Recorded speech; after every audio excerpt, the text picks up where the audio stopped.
Bem, aula 2 de números complexos. Na aula passada, nós falamos sobre as propriedades dos complexos e chegamos até a representação trigonométrica no plano de Argand-Gauss. Agora nós vamos começar falando sobre conjugados de números complexos.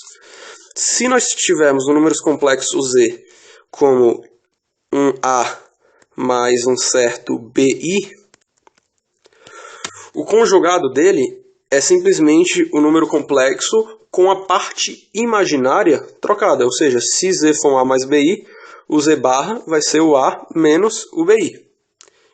Isso, apesar de parecer não muito importante, tem um papel muito importante, principalmente na parte de racionalização.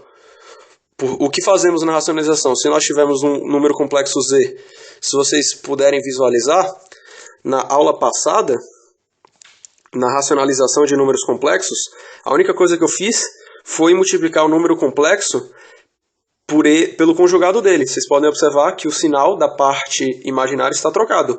Isso implica que você vai sempre chegar em um número complexo, não complexo, mas simplesmente real. Por que isso acontece? Porque se tivermos um número complexo Z multiplicado por um número complexo Z barra, isso é uma propriedade muito importante, vocês podem verificar aí nas suas casas que o Z vezes Z barra vai ser igual a A quadrado mais um B quadrado. Isso aqui, da aula passada, é simplesmente o módulo do número complexo ao quadrado. E isso é uma propriedade muito importante, principalmente para vestibulares do tipo ITA e IME, que vocês devem conhecer. O número complexo Z vezes o número complexo Z barra dele é igual ao módulo dele ao quadrado. Para você operar com propriedades de conjugados, as propriedades não se alteram. Você pode tratar os conjugados ainda como números complexos. Por exemplo, se você quiser somar Z mais o conjugado W, você pode simplesmente tratar como o W barra com um número complexo. Mas existem algumas propriedades que vocês têm que conhecer de números complexos. Por exemplo, o conjugado da soma de dois números complexos é sempre a soma dos conjugados. E o conjugado do produto de números complexos vai ser sempre igual ao produto dos conjugados. Isso se mantém para o conjugado da razão, que é igual à razão dos conjugados, e assim em diante serve também para a diferença de números complexos.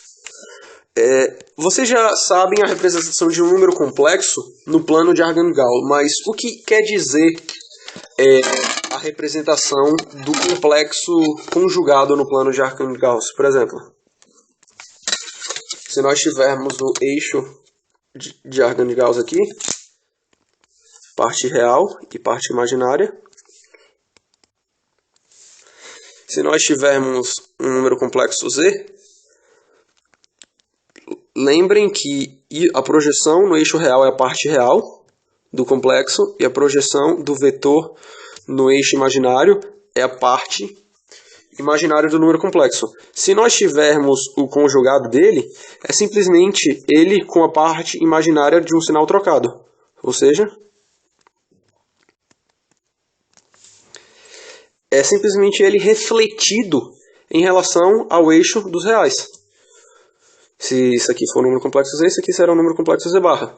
Isso aqui você consegue perceber algo muito importante. Eles formam ângulos iguais com o eixo e a soma do complexo com o conjugado dele, devido à regra do paralelogramo, é sempre um número real. Porque devido à propriedade de vetores, você simplesmente elimina as partes imaginárias ao somar. C mais Z barra. Um outro ponto importante das propriedades de complexos como vetores é que você pode usar alguns artifícios da geometria para descobrir propriedades dos números complexos. Por exemplo, se tivermos dois números complexos Z e W, quem é esse vetor, esse número complexo, que sai da extremidade de W e chega na extremidade de Z? Ele é, ora, Z menos o W. Desculpa. Z menos o W, vetor. Agora, se vocês observarem esse triângulo, isso aqui é devido a um triângulo ser um triângulo, as propriedades de geometria se mantêm. A gente pode aplicar a desigualdade triangular. Por exemplo, a soma de dois lados é sempre maior que o lado oposto a esses dois. Ou seja, se tivermos um módulo de Z mais um W, isso aqui é maior que o módulo de Z menos o W. Usando a geometria para chegar em um resultado que vale não só para vetores, mas também para números complexos. Uma outra representação que é importante de você conhecer de números complexos, além de que no plano de Argand-Gauss nós fazemos o complexo decomposto na parte real e na parte imaginária dele. Por exemplo, se temos um complexo Z, essa é a parte real A, isso seria a parte imaginária B, isso aqui seria o módulo dele, isso aqui seria o argumento, como passado na aula passada. O número complexo Z não é igual ao módulo de Z que multiplica o cosseno desse θ mais um I que multiplica o módulo de Z que multiplica o seno de θ, porque observem que módulo de Z que multiplica o seno de θ, isso aqui é um triângulo retângulo, é igual à parte imaginária, e módulo de Z que multiplica cosseno de θ é igual à projeção no eixo real, que é a parte real, o A. Ou seja, qualquer número complexo Z pode ser escrito da forma, colocando módulo de Z em evidência, módulo de Z que multiplica cosseno θ mais um I seno de θ. Ainda, existe uma maneira mais simples de representar isso, abreviação. Nós escrevemos que o complexo Z é o módulo dele que multiplica o cis, que é a abreviação para cosseno mais I seno, do argumento dele, θ.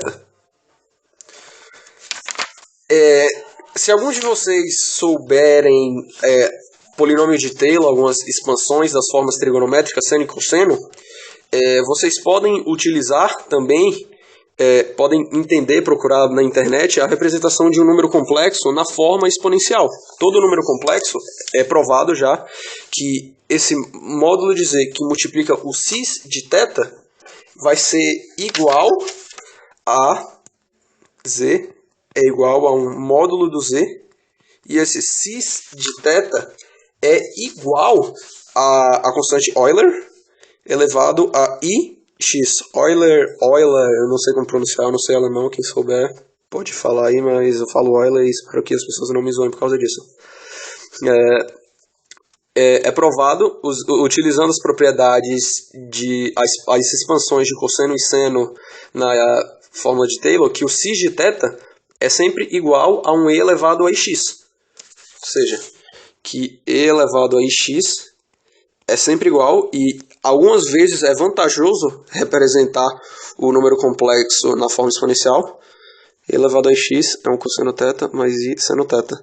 Muitas questões podem ser resolvidas de outra maneira, simplesmente se lembrando de que um número complexo pode ser escrito desse jeito. Tá, esse é o fim da aula 2. Na próxima aula nós trataremos sobre algumas outras propriedades dos módulos dos números complexos e relações deles com os conjugados.